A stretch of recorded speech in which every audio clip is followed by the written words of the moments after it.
Assalamualaikum warahmatullahi wabarakatuh. Salam dan bahagia. Di sini saya akan mempresentasikan PPT dengan judul pahat dan jenis-jenis pahat, mata kuliah praktik dasar teknik dengan dosen pengampu Rohmat Novian Indranata, Sarjana Teknik, Magister Pendidikan.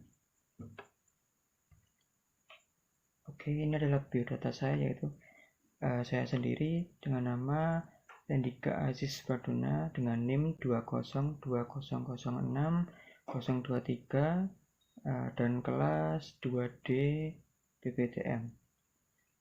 Oke, mari kita lanjut.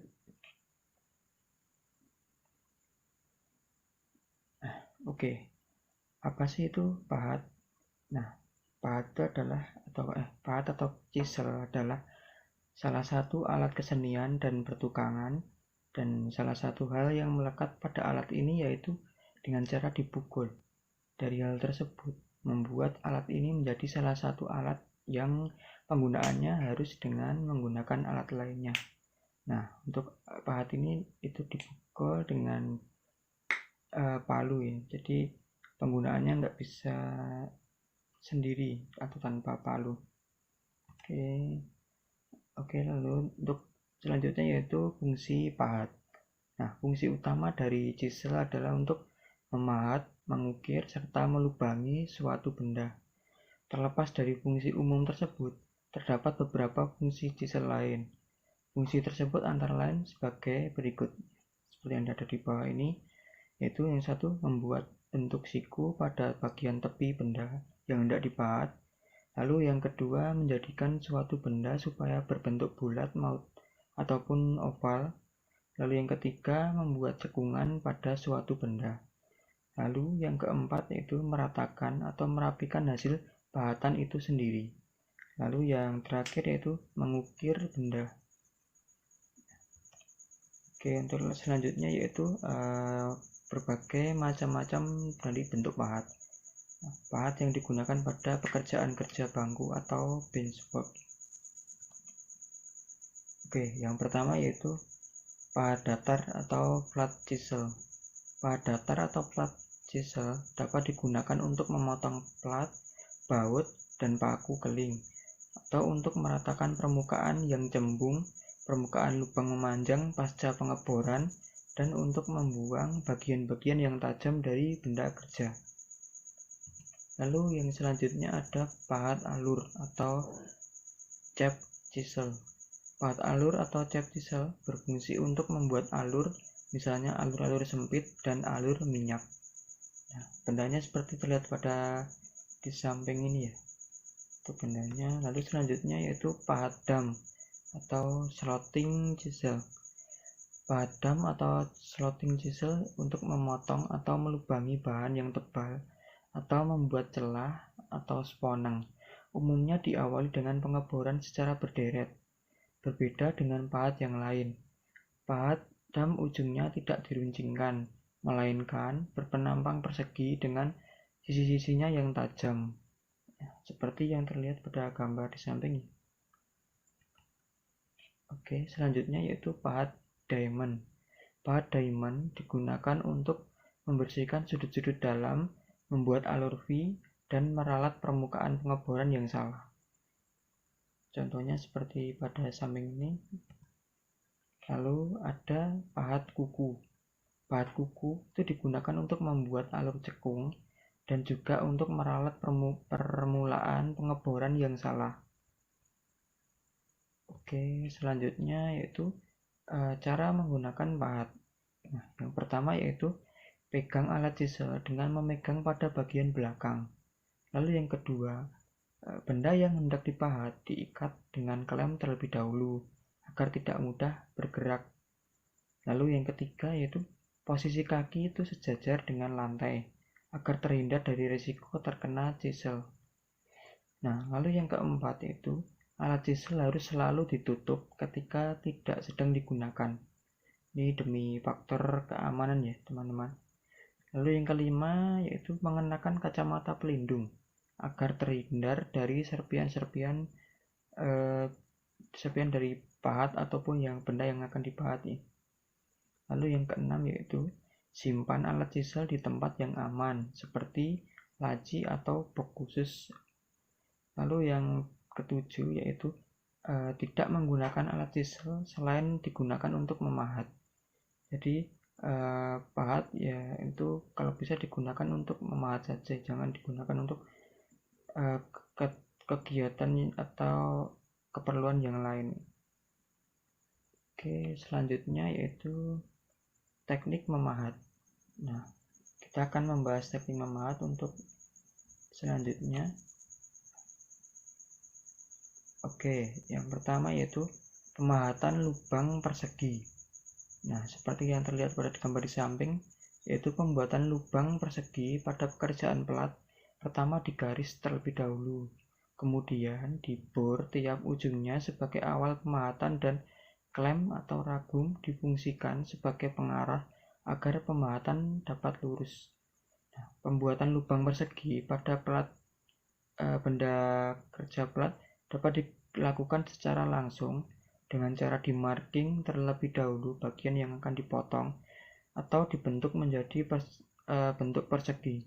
Kemudian lakukan pemahatan secara detail mengikuti garis marking yang telah dibuat. Lalu untuk selanjutnya yaitu pemahatan dengan menyayat. Pekerjaan penyayatan dilakukan oleh mata pahat. Nah, gaya penyayatan diperoleh dari pukulan palu, dan pemahatan ini menghasilkan tatal-tatal ya, seperti yang terlihat pada gambar di samping. Nah, digunakan untuk mengurangi ketebalan, meratakan, atau membuat alur.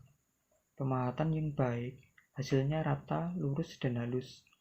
Untuk itu kemiringan pahat harus disesuaikan dengan besar sudut baji pada pahat. Nah, kemiringan pahat yang terlalu besar dapat mengakibatkan gerak pahat semakin masuk sehingga semakin berat. Nah, tatal semakin tebal dan ujung pahat bisa terjepit hingga patah. Lalu kemiringan pahat yang terlalu kecil dapat mengakibatkan gerakan pahat semakin keluar, pukulan akan semakin ringan dan tatal akan semakin tipis. Oke, yang selanjutnya yaitu pemahatan celah. Nah, untuk pemahatan celah sendiri diperlukan pahat celah yang berbentuk ramping dan bersudut bebas sisi-sisi sampingnya dan bersudut tatal di depannya. Untuk pemahatan celah biasanya dilakukan untuk memotong atau menghilangkan bagian dalam dari plat yang relatif tebal sebelum dipahat. Nah, plat ini dibor terlebih dahulu ya teman-teman. Nah, saling berdekatan seperti yang terlihat pada gambar di samping. Nah, ini bagian yang sudah ditandai. Nah, oke, selanjutnya yaitu cara menajamkan ujung pahat. Nah, pahat itu supaya tajam harus digerinda dan garis-garis yang ditinggalkan oleh roda gerinda itu harus searah dengan sumbu pahat sehingga membantu mencegah putusnya mata pahat. Nah, selama menggerinda itu harus sering mencelupkan mata pahat ke air pendingin. Ini agar batang pahat tidak menjadi panas dan menghindari penemperan yang bisa berakibat menurunnya kekerasan pada mata pahat. Tuh, seperti terlihat pada gambar di samping, cara menajamkan ujung pahat. Lalu selanjutnya yaitu ujung baji atau mata pahat harus dibuat sedikit melengkung sehingga ketika memotong kekuatan utama terjadi di pusat ujung baji seperti yang terlihat pada gambar di samping.